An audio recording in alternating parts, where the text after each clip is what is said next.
Hello, welcome to the overview for The Other Middle Ages, a medieval Latin reader by Kenneth F. Kitchell, Jr., with contributions by Mary Moffett Aycock. The text contains 79 selections covering a broad range of topics in medieval Latin. Here you can see the table of contents. Because we have so many selections, the table of contents is quite extensive, and I will take the time to talk about each set of pages. There are 6 total. If you'd like to read them more closely, please pause the video so that you can see each of the selections that are covered. You'll see we have illustrations covered in the list of illustrations, an introduction, which I'll go through more thoroughly in a moment, and then we have these bold selections, which you can see right here. The first one, Everyday Life, or here, Echoes of Antiquity, Alexander the Great. These are the categories into which we've divided the 79 selections. I'll quickly go through and read them. Following on the Alexander the Great, we have the Black Death, the Perspectives on Women, Anti-Semitism, Wonders and Marvels, the World of the Church, Ritual, Attacks on the Church, Carmina Burana and the Goliardic Tradition, and the World of Nature and Science. Finally, there's a lexicon at the back of the book. The introduction begins with an overview of medieval Latin and then has 6 subsections: goals, how to use this book, abbreviations, medieval Latin, scanning medieval poetry, and the bibliography. I thought it was worth pausing on the author's discussion of goals, as it nicely sums up what this book does. The goals of the Other Middle Ages, and I'm on the right-hand side of your screen here, are simple. Paramount is a desire to attract more students and teachers into reading medieval Latin.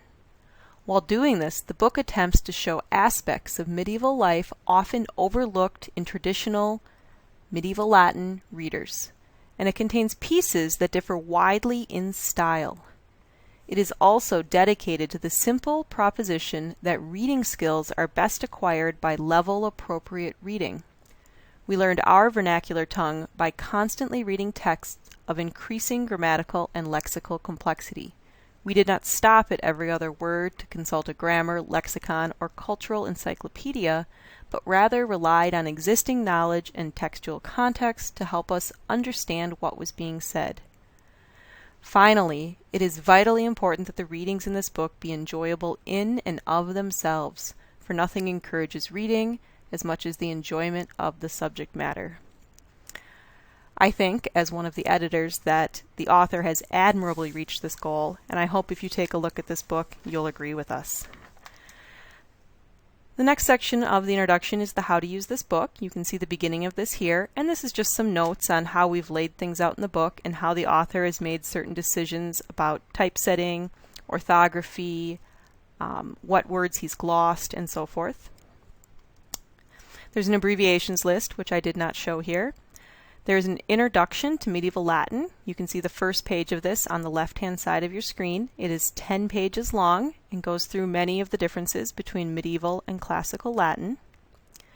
The next section is scanning medieval poetry. You can see the first page of this on the right-hand side of your screen. And finally, there's a bibliography. The 79 selections are divided into different sections. And each of these, what I call here chapters, has a chapter introduction. Here's the one for the first selection, Everyday Life, and it just gives a general overview of what the topic is for the selections in this chapter. The main portion of the text, covering 296 pages, is comprised of the actual Latin, which is the text and the notes on facing pages as you see here. Each selection is set up the same. They're numbered. You can see the number 1 on the left-hand side of your screen. Titled, A Noble Englishman and His 3 Sons. The attribution to the source is given, Writes Latin Stories, number 34. And then a brief introduction giving background needed to understand and to provide context to reading the Latin is given in italics. The Latin will be on the left-hand side of the book, on the verso, and will occasionally flow onto the recto.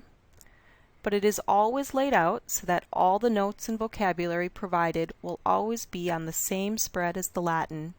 You do not have to do any flipping around in order to get the help you need to read the Latin passage.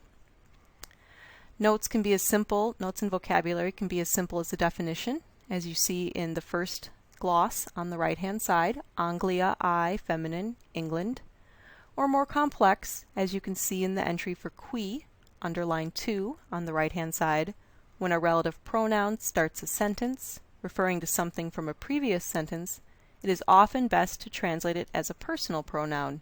Here, qui equals he, and just below, cui equals to him. The notes are meant to make the readings more enjoyable and also to help students review and refresh as they're working through the medieval Latin. Finally, the book has a lexicon. Within the lexicon, as you can see in the passage on the left-hand side, words preceded by an asterisk are assumed as already known and are not glossed in the body of the book. These words are those assumed for the former New York Regents Latin exam and are taken from the glossary in Our Latin Heritage, Book 3 by Hines, Welch, and Hopkinson. They are, however, glossed back here in the lexicon. So if you were traveling with this book, you would not need to travel a dictionary. All the words that are found in the book are defined here in the lexicon in the back. You can see here the first and the last page of the lexicon, page 299 to page 357. It is quite extensive. The Other Middle Ages, a medieval Latin reader, is available for purchase on our website. Ebooks are available from a variety of ebook providers, including worldwide availability from Google Play. A full list of ebook availability is viewable on the product page.